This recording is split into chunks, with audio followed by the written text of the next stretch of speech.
Olá, meu nome é Vinícius Marques e este é o Amaterasu Podcast. Você já ouviu falar na técnica do balanceamento sistematizada pelo Richard Tan?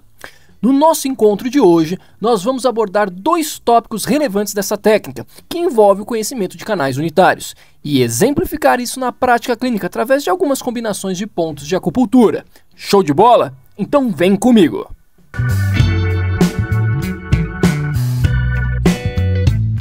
Dando continuidade a essa pequena série de algumas formas de se utilizar os canais unitários na acupuntura, temos que nos atentar a uma técnica chamada técnica do balanceamento, que foi sistematizada pelo Richard Tan.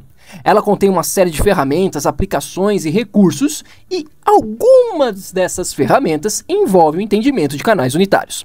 A proposta da técnica do balanceamento é bem simples e direta.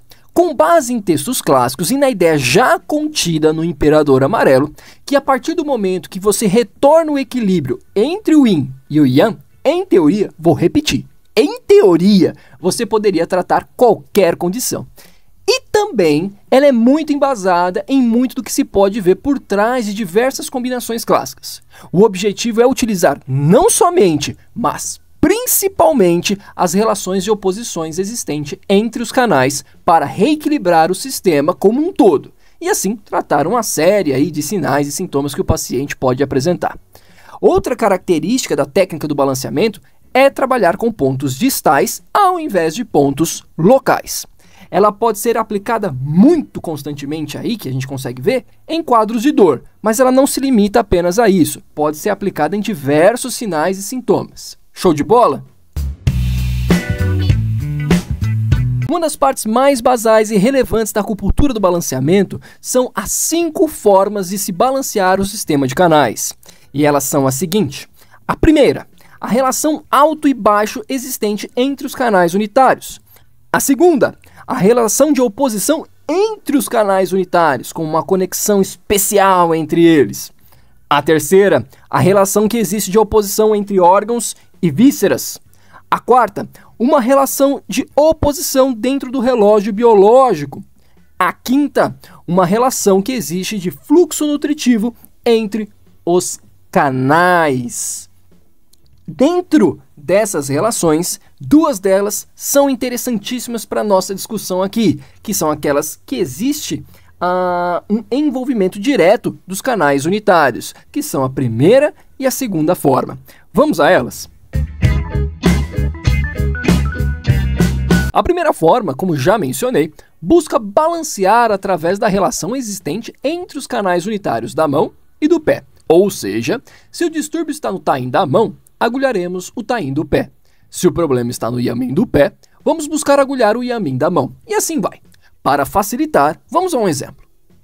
Imagine só que um paciente sofre de cervicalgia e durante a palpação você percebeu que o local de dor, na verdade, é o canal da bexiga, ali do lado direito. Então você vai pensar o seguinte, o canal da bexiga é o Taian do pé, então devo estimular quem? O Taian da mão, o canal do ID. Até aqui, tudo manso, tranquilo. Então se a dor é do lado direito, então eu vou estimular do lado esquerdo. Até porque a ideia central é trabalhar com oposições. E agora, qual o local do canal do ID do lado esquerdo eu devo estimular? Bom, agora vamos espelhar para descobrir. Alguns chamam isso de holografia. A cervical está na parte alta do nosso corpo. Quando consideramos o triplo aquecedor dominando o corpo todo, e não somente o tronco, poderíamos dizer que ele está no aquecedor superior. Na posição anatômica chinesa, os braços estão flexionados acima da cabeça, com as palmas voltadas para frente. Nesse caso, entendemos que se dividirmos o braço em 3 partes, a parte mais distal corresponderá ao aquecedor superior. Isso é espelhar. Então vamos pegar a palma para estimular, a mão para estimular, a região do 5º metacarpo e separar novamente em 3 partes.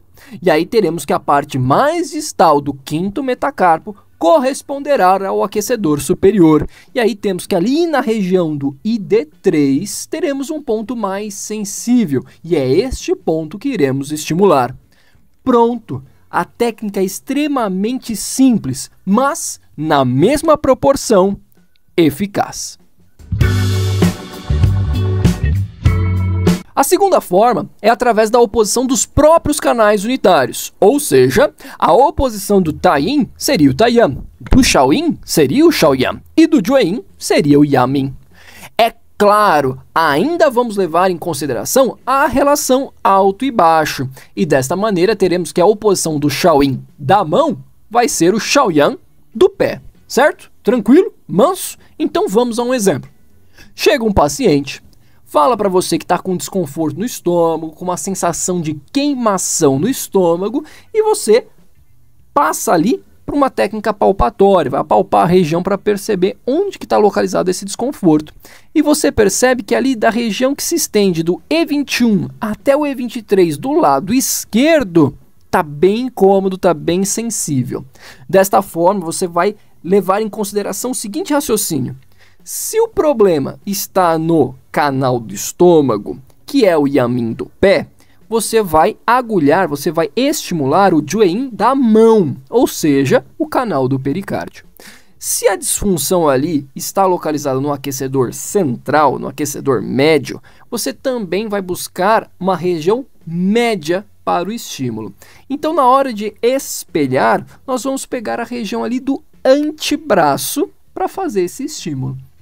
Desta forma, você vai agulhar ali um ponto que vai estar bem próximo do pericárdio 4. Você vai apalpar aquela área, achar o ponto mais sensível nesta região e estimulá-lo.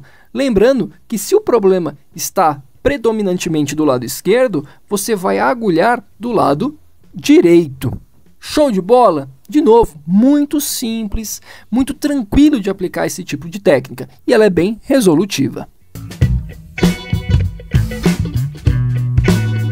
Isso é a técnica do balanceamento pura, digamos assim. Mas nada nos impede de adaptarmos ela para estender a sua aplicação.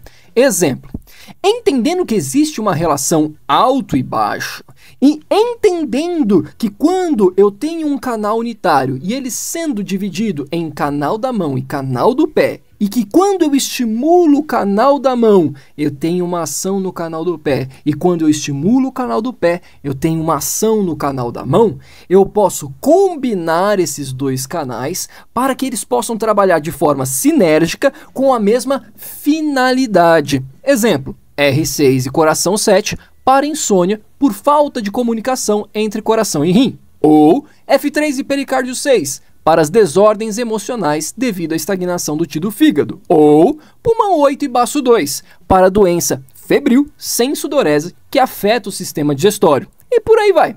Esse tipo de combinação que relaciona alto e baixo, a gente chama de Tongming Jinpei Shui. Já a segunda forma, podemos entender a sua aplicabilidade pensando que existe uma relação de possibilidade de tratamento mútuo entre os canais unitários que fazem relação de oposição. Por exemplo, o Taiyin da mão com o Taiyan do pé, o Yamin da mão com o Jueyin do pé, o Shaoyin da mão com o Shaoyan do pé, e por aí vai. Vamos a alguns exemplos. Nós podemos brincar aqui, por exemplo, com o E36, que é o Yamin do pé, com o Jueyin da mão. E aí eu vou lá e coloco um pericárdio 6, com a finalidade de tratar uma inversão de fluxo de Qi do estômago. Agora vamos supor que eu tenho um paciente que tem um vento frio ali, gerando sintomas respiratórios. Beleza, eu posso utilizar aqui o canal do pulmão, que trabalha bem esses distúrbios, pulmão 7, né? Então tenho ali o Taiyin da mão e combinar ele com o Taiyan do pé, e aí eu vou lá e coloco o bexiga 12. Nós podemos pensar em outras possibilidades. Então eu tenho um paciente lá que tem insônia e tem pesadelos, sonhos vívidos. Então isso é muito alocado, por exemplo, com desordens da mente, por aí vai. Posso ir lá no coração, colocar um coração 7. É o Shaoyin da mão. Eu posso ir agora no Shaoyan do pé. O UVB 44 também tem essa indicação. Eu posso combinar esses dois pontos. Percebe que as possibilidades vão ao infinito e que essas combinações que eu citei aqui, elas são exploradas já em textos clássicos. Então a gente evidencia essas relações entre os canais já em tempos mais antigos. Além disso, nós podemos utilizar esta proposta de relação entre os canais para reforçar tratamentos. Então, imagine só que chegou um paciente para você, ele tem dor lombar, você faz a palpação, percebeu que o canal da bexiga está envolvido. Dor lombar, você já pensou, pô, vou usar aqui o ponto de comando da lombar, que é o bexiga 40. Show de bola, faz todo sentido. Mas a gente pode reforçar esse tratamento com o que a gente acabou de aprender. Então, se eu tenho um distúrbio que está no Taian do pé, eu posso tratar o Tain da mão. Vou combinar, então, com o canal do pulmão. O bexiga 40 está alocado na fossa poplítea, né? O ponto de comando da lombar está alocado na fossa poplítea. Quem é o espelho da fossa poplítea no membro superior? A prega cubital. Qual ponto do pulmão está alocado na prega cubital? Pulmão 5. Então eu posso combinar pulmão 5 com bexiga 40 para o tratamento de dor lombar. Nossa senhora, isso é muito 10, não é não?